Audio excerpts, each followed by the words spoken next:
श्री सीता रामचंद्र भगवान की जय हो। मंगल भवन अमंगल हारी, द्रवहु सुदशरथ अजिर बिहारी। श्री राम जय राम, जय जय राम। श्री राम जय राम, जय जय राम। बरसा ऋतु रघुपति भगति, तुलसी साल सुदास। राम नाम बरन जुग, सावन भादव मास। श्री रघुनाथ जी की भक्ति वर्षा ऋतु है। श्री तुलसीदास जी कहते हैं कि उत्तम सेवक गण धान है और राम नाम के दो सुंदर अक्षर रा और मा, ये सावन भादों के महीने हैं। आखर मधुर मनोहर दो, बरन बिलोचन जन जिय जो। सुमिरत सुलभ सुखद सब काहू, लोक लाहू पर लोक निबाहू। कहत सुनत सुमिरत सुठिनी के, राम लखन सम प्रिय तुलसी के। बरनत बरन पृथ्वी गाते, ब्रह्म जीव सम सहज संघाती। नर नारायण सरिस सुभाता, जगपालक विषय की जन त्राता। भगति सुतिय कल करन विभूषण, जगहित हेतु विमल विदुभूषण। श्री राम जय राम, जय जय राम। दोनों अक्षर मधुर और मनोहर हैं, जो वर्णमाला रूपी शरीर के नेत्र हैं, भक्तों के जीवन हैं तथा स्मरण करने में सबके लिए सुलभ अर्थात आसानी से प्राप्त हो जाए उसी को सुलभ कहते हैं और सुख देने वाले हैं। और जो इस लोक में लाभ और परलोक में निर्वाह करते हैं अर्थात भगवान के दिव्य धाम में दिव्य देह से सदा भक्त सेवा में नियुक्त रहते हैं। ये कहने सुनने और स्मरण करने में बहुत ही अच्छे, सुंदर और मधुर हैं। तुलसीदास जी को तो श्री राम लक्ष्मण के समान प्यारे हैं। कौन? रा और माँ। इनका र और म का अलग अलग वर्णन करने में प्रीत बिलगाती है अर्थात बीज मंत्र की दृष्टि से इनके उच्चारण, अर्थ और फल में भिन्नता दिख पड़ती है, परंतु हैं ये जीव और ब्रह्म के समान, स्वभाव से ही साथ रहने वाले, सदा एक रूप और एक रस हैं। अर्थात रा और माँ जब एक में मिलाएंगे तभी तो राम बनेगा। तो इसी प्रकार से जीव और ब्रह्म सदैव विलग नहीं हैं, परंतु वे विलग प्रतीत होते हैं। ये दोनों अक्षर नर नारायण के समान सुंदर भाई हैं। ये जगत का पालन और विशेष रूप से भक्तों की रक्षा करने वाले हैं। ये भक्ति रूपिणी सुंदर स्त्री के कानों के सुंदर आभूषण कर्णफूल हैं और जगत के हित के लिए निर्मल चंद्रमा और सूर्य हैं। स्वाद तोष सम सुगति सुधा के, कमठ शेष सम दर्भ सुधा के। जनमन मंजू कंज मधुकर से, जीह जसोमति हरिहल धर से। ये सुंदर गति रूपी अमृत के स्वाद और तृप्ति के समान है। कच्छप और शेष जी के समान पृथ्वी के भार को धारण करने वाले हैं। भक्तों के मन रूपी सुंदर कमल में विहार करने वाले भंवरे के समान हैं और जीव रूपी यशोदा जी के लिए श्री कृष्ण और बलराम जी के समान आनंद देने वाले हैं। श्री राम जय राम, जय जय राम। श्री राम जय राम, जय जय राम। एक छत्रु एक मुकुट मणि, सब बरननि पर जो। तुलसी रघुबर नाम के, बरन विराजत दो। श्री राम जय राम, जय जय राम।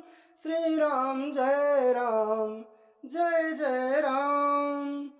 समुझत सरिस नाम अरु नामी, प्रीति परस पर प्रभु अनुगामी। नाम रूप दुई ईस उपाधि, अकथ अनादि सुजा मुझ साधी। को बड़ छोट कहत अपराधु, सुनि गुण भेदु समुझी हहीं साधु। देखियहि रूप नाम आदीना, रूप ज्ञान नहीं नाम बीना। रूप विषेक नाम बिनु जाने, कर तलगत न परई पहचाने। सुमिरिय नाम रूप बिनु देखे, आवत हृदय स्नेह विसेखे। नाम रूप गति अकथ कहानी, समुझत सुखद न परति बखानी। अगुण सगुण बिच नाम सुसाखी, उभय प्रबोधक चतुर दुभाखी। श्री राम जय राम, जय जय राम। श्री राम जय राम, जय जय राम।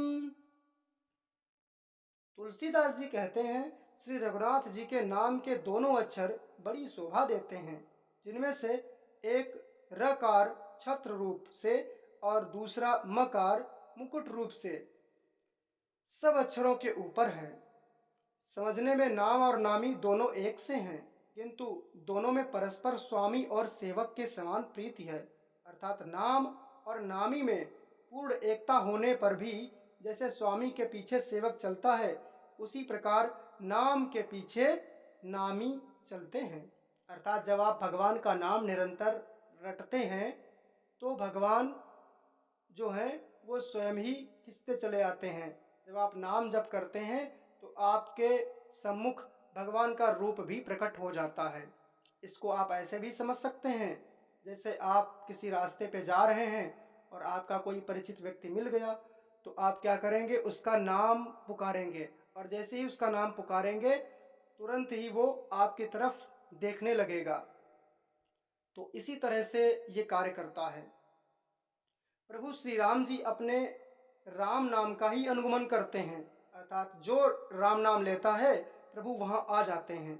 नाम और रूप दोनों ईश्वर की उपाधि हैं। ये भगवान के नाम और रूप दोनों अनिर्वचनीय हैं, अनादि हैं और सुंदर। शुद्ध भक्ति युक्त बुद्धि से ही इनका स्वरूप जानने में आता है। इन नाम और रूप में कौन बड़ा है और कौन छोटा, यह कहना तो अपराध है। इनके गुणों का तारतम्य अर्थात कमी बेसी सुनकर साधु पुरुष स्वयं ही समझ लेंगे। रूप नाम के अधीन देखे जाते हैं, नाम के बिना रूप का ज्ञान नहीं हो सकता। जैसे जितने भी लोग होते हैं उन सब के कुछ ना कुछ नाम होते हैं, उनको रूप से याद रख पाना कठिन होता है। रूप विसेख नाम बिनु जाने, कर तलगत न परई पहचाने। सुमिरिय नाम रूप बिनु देखे, आवत हृदय स्नेह विसेखे। कोई सा विशेष रूप बिना उसका नाम जाने हथेली पर रखा हुआ भी पहचाना नहीं जा सकता, और रूप के बिना देखे भी उसका नाम का स्मरण किया जाए तो विशेष प्रेम के साथ वह रूप हृदय में आ जाता है। हम अपने परिचितों को भी नाम के द्वारा ही याद रखते हैं। नाम और रूप की गति की कहानी, विशेषता की कथा अकथनीय है। वह समझने में सुखदायक है, परंतु उसका वर्णन नहीं किया जा सकता। निर्गुण और सगुण के बीच में नाम सुंदर साक्षी है और दोनों का यथार्थ ज्ञान कराने वाला चतुर्दुभाषिया है। अर्थात राम निर्गुण भी हैं और राम सगुण भी हैं। तो ये जो नाम है ये दोनों के बीच में एक मतलब बाइंडिंग का काम करता है। राम नाम मणि दीप धरु, जियो दे हरि द्वार, तुलसी भीतरु बाहर हूँ, जो चाहसी उजियार। श्री तुलसीदास जी कहते हैं, यदि तू भीतर और बाहर दोनों ओर उजाला चाहता है तो मुख रूपी द्वार की जीभ रूपी देहली पर राम नाम रूपी मणि दीपक को रख। अर्थात जैसे अगर घर की देहरी पे आप उजाला रखेंगे, दीपक जलाएंगे, तो घर के बाहर भी उजाला रहेगा और घर के भीतर भी रहेगा। उसी प्रकार से हमारी जो जिह्वा है ये देहरी का कार्य करती है। यदि हम इस जिह्वा रूपी देहरी पे भगवान के नाम रूपी दीपक को रखेंगे तो बाहर भी प्रकाश होगा और हमारे भीतर भी प्रकाश होगा, यानी हम जगत का भी कल्याण करेंगे और स्वयं अपना भी कल्याण कर सकते हैं। परंतु कब? जब हम प्रभु के नाम का आश्रय लेंगे। नाम जी हाँ जपी जागहि जोगी, बिरति बिरंचि प्रपंच वियोगी, ब्रह्म सुख ही अनुभवहि अनुपा, अकथ अनामय नाम न रूपा, जाना चाहि गुण गति जेऊ, नाम जी हाँ जपी जानहि तेऊ, साधक नाम जपहि लय लाए, होहि सिद्धवाणी मादिक पाए। श्री राम जय राम जय जय राम। ब्रह्मा के बनाए हुए इस प्रपंच दृश्य जगत से भली भांति छूटे हुए वैराग्यवान मुक्त योगी पुरुष इस नाम को ही जीव से जपते हुए जागते हैं और नाम तथा रूप से रहित अनुपम अनिर्वचनीय अनामय ब्रह्म सुख का अनुभव करते हैं। अर्थात साधु संत भी भगवान के नाम का ही आश्रय लेते हैं। जो परमात्मा के गूढ़ रहस्य को जानना चाहते हैं वे जिज्ञासु भी नाम को जीभ से जप कर उसे जान लेते हैं। साधक लौ लगाकर नाम का जप करते हैं और अणिमा आदि आठों सिद्धियों को पाकर सिद्ध हो जाते हैं। अर्थात नाम के बल पर कुछ भी प्राप्त किया जा सकता है। जपहि नाम जन आरत भारी, मिटहि कुसंकट होहि सुखारी, राम भगत जग चारि प्रकारा, सुकृति चार्यु अनग उदारा। संकट से घबराए हुए आर्त भक्त नाम जप करते हैं तो उनके बड़े भारी बुरे बुरे संकट मिट जाते हैं और वे सुखी हो जाते हैं। जगत में 4 प्रकार के प्रभु के भक्त होते हैं। मित्रों, ये जो 4 प्रकार के भक्त होते हैं, इन्हीं 4 प्रकार के भक्तों का वर्णन श्रीमद् भगवत गीता में भी आया है। अर्थात जो बात श्रीमद् भगवत गीता में लिखी है वही बात श्री रामचरितमानस में गोस्वामी श्री तुलसीदास जी भी लिख रहे हैं। तो पहला कौन सा प्रकार है? अर्थार्थी। अर्थार्थी यानी अर्थ चाहने वाले। अर्थ माने धन। जो धन चाहता है, भगवान से धन सुख वैभव ये सब चाहता है, वो भगवान की भक्ति करता है। और दूसरा आर्त। आर्त कहते हैं जो व्यक्ति संकट में होता है, तो संकट में जो भगवान को भजता है उसके संकट की निवृत्ति होती है। और जिज्ञासु। जिज्ञासु का मतलब होता है जो भगवान को जानने की इच्छा रखता है। तो भगवान को जानने की इच्छा रखता है वो भी नाम जप करता है और भगवान को जान जाता है। और चौथा है ज्ञानी, जो पहले से ही भगवान को जानता है और भगवान के तत्व को जानकर ही भगवान का नाम निरंतर जपता रहता है। ये 4 ही प्रकार के भगवान के भक्त हैं और चारों ही पुण्यात्मा हैं, पाप रहित हैं और उदार हैं। चहूँ चतुर कहूँ नाम आधारा, ज्ञानी प्रभु ही विषय की पियारा, चहूँ जुग चहूँ श्रुति नाम प्रभाऊ, कलि विषय की नहीं आन उपाऊ। श्री राम जय राम जय जय राम, श्री राम जय राम चारों ही चतुर भक्तों को नाम का ही आधार है। इनमें ज्ञानी भक्त प्रभु को विशेष रूप से प्रिय हैं। यो तो चारों युगों में और चारों ही वेदों में नाम का प्रभाव है, परंतु कल युग में विशेष रूप से इसमें तो नाम को छोड़कर कोई दूसरा उपाय ही नहीं है। तो ज्ञानी भक्त प्रभु को विशेष रूप से क्यों प्रिय हैं, आइए उसका कारण जानते हैं। देखिए, आपने अजामिल की कथा भी सुनी होगी और भी बहुत सारी कथाएं सुनी होगी, जिनमें जो भक्तगण होते हैं या जीव होते हैं जो वो भगवान का नाम लेते हैं बिना भगवान के नाम की महिमा जाने, और वो भी इस भव सागर से तर जाते हैं। मतलब धोखे से, गलती से भी भगवान का नाम ले लेते हैं, फिर भी इस भव सागर से पार हो जाते हैं। फिर यदि हम जानबूझकर भगवान का नाम बार बार जप रहे हैं, मतलब हम जानते हैं कि ये भगवान का नाम है और फिर जप रहे हैं, तो हम भगवान को प्रिय क्यों नहीं होंगे। अर्थात जो भगवान के नाम की महिमा को जानता है और फिर जानने के बाद में उस भगवान के नाम का जप करता है, तो सोचिए वो भगवान को प्रिय क्यों नहीं होगा। सकल कामनाहीन जय राम भगति रस लीन, नाम सुप्रेम पीयूष हृद तीनों किए मन मीन। जो सब प्रकार की भोग और मोक्ष की भी कामनाओं से रहित है, अर्थात जो निष्काम भक्ति करता है और श्री राम भक्ति के रस में लीन है, उन्होंने भी नाम के सुंदर प्रेम रूपी अमृत के सरोवर में अपने मन को मछली बना रखा है। अर्थात वे नाम रूपी सुधा का निरंतर आस्वादन करते रहते हैं, क्षण भर भी उससे अलग होना नहीं चाहते। श्री राम जय राम जय जय राम, श्री राम जय राम जय जय राम। अगुण सगुण दुई ब्रह्म स्वरूपा, अकथ अगाध अनादि अनुपा। मोरे मत बड़ नाम दूते, किए जे जुग निज बस निज भूते।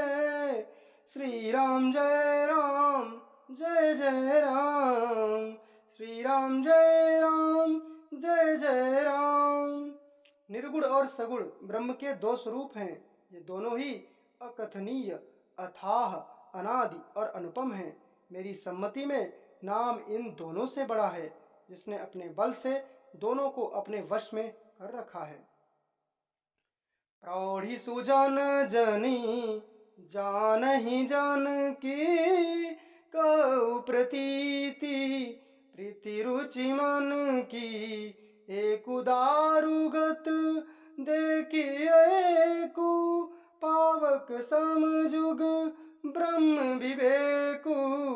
उभय अगम जुग सुगम नाम ते, कहे नाम बड़ ब्रह्म राम ते। व्यापक वेकु ब्रह्म अविनाशी, सत चेतन घन आनंद राशि। अस प्रभु हृदय अछत अभिकारी, सकल जीव जग दीन दुखारी। नाम निरूपण नाम जतन ते, सौ प्रगटत जिमि मोल रतन ते। श्री राम जय राम जय जय राम, श्री राम जय जय राम। सज्जनगण इस बात को मुझदास की ढिठाई या केवल काव्योक्ति न समझें। मैं अपने मन के विश्वास, प्रेम और रुचि की बात कहता हूँ। निर्गुण और सगुण दोनों प्रकार के ब्रह्म का ज्ञान अग्नि के समान है। निर्गुण उस अप्रगट अग्नि के समान है जो काठ के अंदर है परंतु दिखती नहीं, और सगुण उस प्रगट अग्नि के समान है जो प्रत्यक्ष दिखती है। तत्वतः दोनों एक ही हैं, केवल प्रगट और अप्रगट के भेद से भिन्न मालूम होती हैं। इसी प्रकार निर्गुण और सगुण तत्वतः एक ही हैं। इतना होने पर भी दोनों में ही जानने में बड़े कठिन हैं, परंतु नाम से दोनों सुगम हो जाते हैं। इसी से मैंने नाम को निर्गुण और ब्रह्म से और सगुण राम से बड़ा कहा है। ब्रह्म व्यापक है, एक है, अविनाशी है, सत्ता चैतन्य और आनंद की घन राशि है। यहाँ पर बहुत भ्रम पैदा करते हैं बहुत से लोग, नास्तिक जो होते हैं वो भ्रम पैदा करते हैं कि यहाँ पे क्या बोलते हैं कि भगवान जो हैं वो तो निर्गुण हैं, वो तो सगुण हो ही नहीं सकते, वो संसार को तो रच सकते हैं परंतु संसार को रचने के बावजूद भी वो स्वयं सगुण रूप में प्रकट नहीं हो सकते। तो जो भगवान इस पूरे संसार की रचना कर सकते हैं वो स्वयं भी उसी संसार में प्रवेश भी कर सकते हैं, परंतु ये बात लोग समझते नहीं हैं और दूसरों को भी भरमाते रहते हैं। यहाँ पर बहुत ही अच्छा उदाहरण दिया गया है कि जिस प्रकार लकड़ी के अंदर अग्नि होती है परंतु दिखती नहीं, तो वो निर्गुण ब्रह्म का स्वरूप है, और जब वही अग्नि जल जाती है, प्रकट हो जाती है, तो वो दिखाई पड़ने लगती है। तो जब भगवान इस संसार की रचना करते हैं और उसके बाद इस संसार में स्वयं प्रविष्ट होते हैं सगुण रूप में, तभी हमें दिखाई पड़ते हैं। ऐसे विकार रहित प्रभु के हृदय में रहते भी जगत के सब जीव दीन और दुखी हैं। नाम का निरूपण करके नाम के यथार्थ स्वरूप, महिमा, रहस्य और प्रभाव को जानकर नाम का जतन करने से, श्रद्धा पूर्वक नाम जप रूपी साधन करने से वही ब्रह्म ऐसे प्रकट हो जाता है जैसे रत्न के जानने से उसका मूल्य। यानी भगवान का निरंतर नाम जप करने से भगवान प्रकट हो जाते हैं। तो मित्रों, आगे की कथा अगले वीडियो में श्रवण करते हैं। तब तक के लिए कमेंट बॉक्स में जय श्री सीताराम लिखना ना भूलें। जय जय श्री सीताराम।